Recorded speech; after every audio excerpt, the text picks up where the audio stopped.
आज 11तम आंतर्जातिक योग दिवस अवसर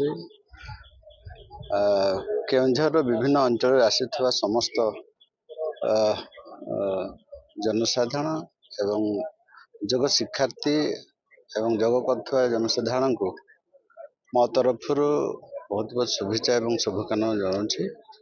निश्चित भाव में आज जो आज अंतर्जातिक योग दिवस अवसर एक पृथ्वी एक स्वार्थ जो नारा यशस्वी प्रधानमंत्री नेतृत्व समग्र विश्व रे योग दिवस आयोजन करा जाउछि।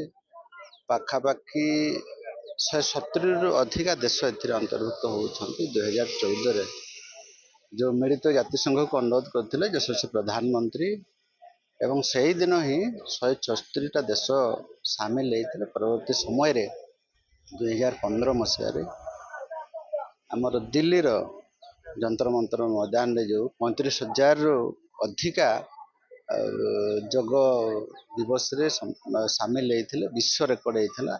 तो आज एटा आमर गोटे गोटे आंदोलन परिणत होइछि। स्वार्थी संपद सब युवपीढ़ी विभिन्न अनुष्ठान आसछन्ति। तो धन्यवाद देवी आज मोर सौभाग्य केउंझर आसबार एथिरे 2000 अधिका जग जो साधारण लोक मैंने अटेंड करते निश्चित भाव में समस्त को धन्यवाद देवी एवं समस्त को शुभ कामना देवी।